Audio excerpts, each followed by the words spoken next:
법과 정의는 누구를 위해 존재하는가? 제목, 쫓겨나는 피분양자. 글쓰니 신정숙.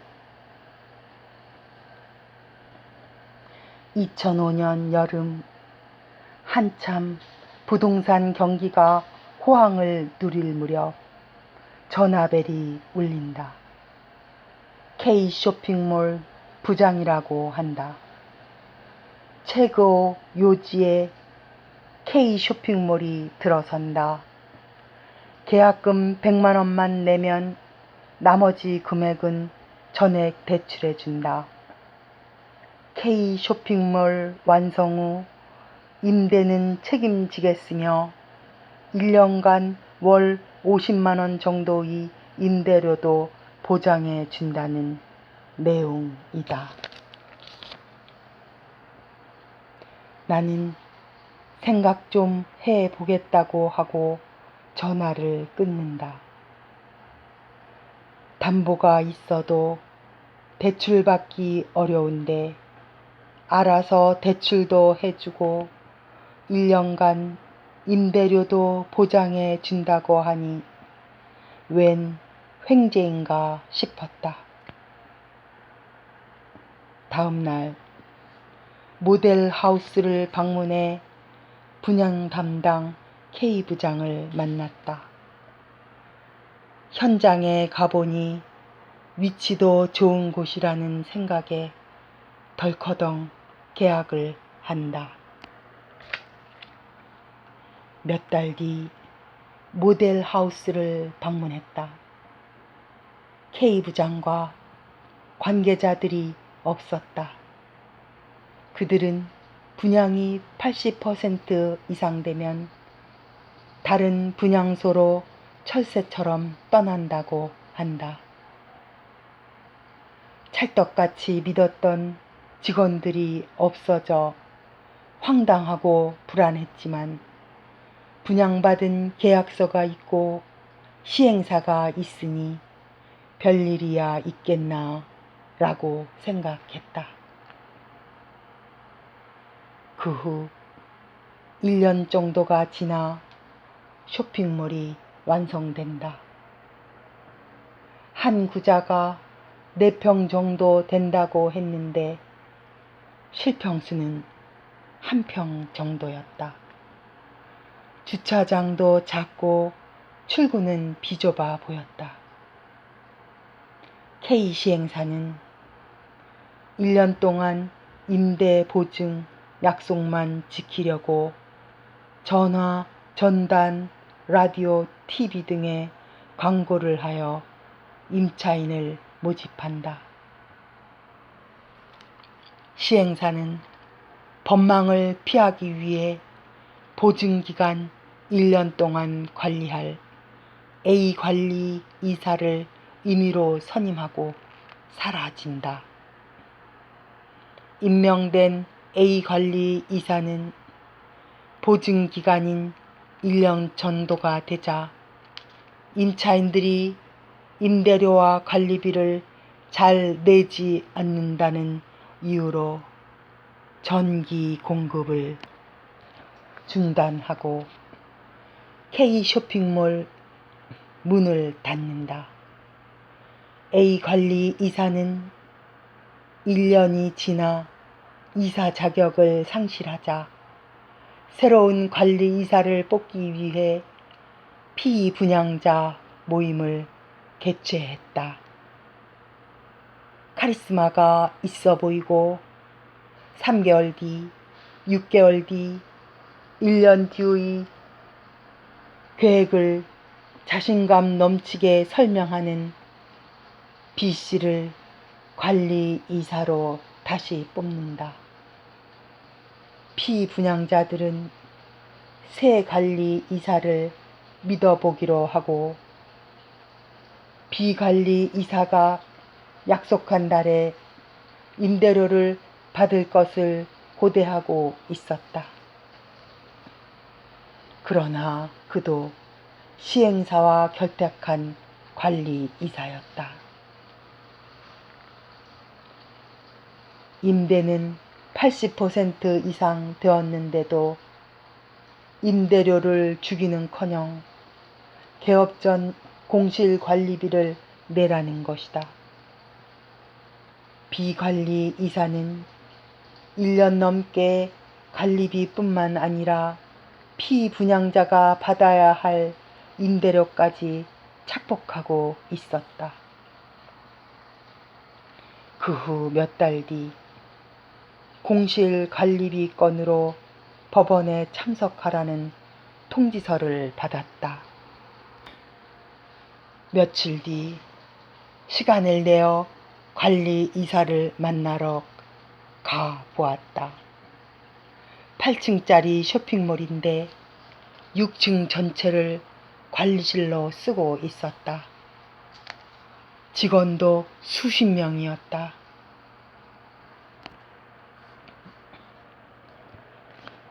관리 이사에게 법원에 제출한 공실 관리비는 시행사가 정한 1년간 임대료 보증 기간에 발생한 것으로 시행사에게 받으라고 말했다. 비관리 이사는 법적으로 해결하겠다며 소리를 높인다. 그러자 관리 직원들 10여 명이 몰려 나와 가라고 소리를 지르며 밀어낸다. 몇 달 뒤 새로운 임차인들이 들어온다며 기존 시설을 다 부수고 새로 단장한단다. 내가 분양받은 층의 입구에 관계자 외 출입금지라는 표지가 있었지만 피분양자인데 무슨 일이 있겠나 싶어 가보았다. 비관리 이사가 CCTV를 보고 있었는지 지팡이를 짚고 쩔뚝거리며 내게 다가온다. 그는 나가라고 소리친다. 나는 여기가 내가 분양받은 가게인데 구경도 못하냐고 소리쳤다. 그러자 그는 지팡이로 내 손등을 내리친다. 문쪽에서 관리 직원 10여 명 정도가 몰려와 나가라고 소리치며 욕을 한다. 나는 직원들에게 떠밀려 문 밖으로 쫓겨났다. 그 상황을 지켜보고 있던 1층에서 장사하는 임차인이 신고해 경찰들이 왔다. 경찰서에 가서 있었던 일을 말하자 녹음해 놓은 것이나 사진 찍은 것이 있냐고 묻는다. 증거를 보여달라는 것이다. 억울하고 속상했지만 직장으로 돌아가야 할 시간이라 없었던 일로 하고 돌아갔다. 그 후 법원에서 출석하라는 통지가 왔다. 전화도 왔다. 얼마 안 되는 금액이니 공실 관리비를 납부하는 것이 좋지 않겠냐는 말이다. 한 구자를 가지고 있는 제가 15만 원을 내면 피분양자가 가지고 있는 700구자가 다 납부해야 합니다. 공실 관리비는 1년간 시행사가 임대료를 주겠다고 약속한 기간 아니므로 시행사가 내야 할 돈입니다.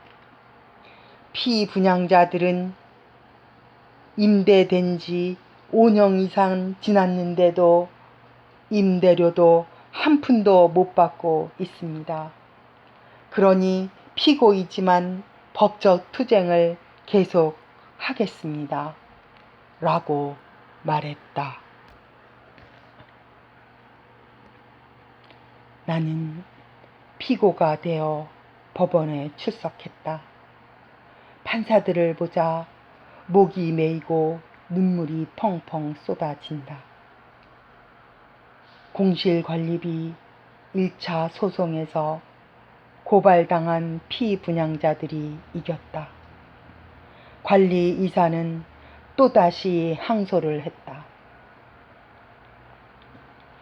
나는 판사에게 피분양자들은 진술서 등을 손수 써서 휴가를 내거나 하던 일을 쉬고 어렵게 법정에 출석합니다. 비관리사는 착복한 임대료로 변호사를 고용해 우리와 대항합니다. 라고 말하며 부당함을 토로했다. 5년 이상을 비관리사의 이런저런 고발로 수시로 법원에 참석해야 했다. 그러나 결국 피분양자가 이겼다. 10년 정도 흘렀다. 비관리 이사는 암으로 투병 생활을 하다 세상을 떠났다. 새로운 이사를 뽑는다는 연락이 왔다. 상가에서 관리인들에게 쫓겨난 후 공포증이 생겨서 상가 주변에는 잘 가지 않았었다. 그러나 이번에도 잘못 뽑으면 피분양자들과 임대인들이 힘들게 되므로 용기를 내어 가보았다. 새로 임명된 C관리이사는 양심적인 사람이었다. 10여 년 동안 두 단체로 나누어졌던 피분양자 모임을 통합하고 관리실로 쓰던 6층을 전부 임대 놓고 본인은 지하층에 사무실을 마련하고 직원도 대폭 줄였다. 그리고 다음 달 10여 년 만에 첫 임대료 22,730원이 통장으로 입금되었다. 큰 돈은 아니지만 입금된 통장을 보는 순간 두 손이 떨리고 얼었던 가슴을 녹여주었다. 악덕 시행사와 그들과 결탁한 관리 이사들로 인해 10여 년 동안 협박을 받고 법정에 끌려다니며 고생한 피분양자들 생각에 눈시울이 뜨거워진다. 힘없는 자, 무지한 자에게 법과 정의는 좁은 문이었고 공포의 대상이었다. 법과 정의는 과연 누구를 위해 존재하는가? 현대를 이끌어가는 우리 지성인들은 가슴에 손을 얹고 반성하는 마음으로 깊이 생각해 보자.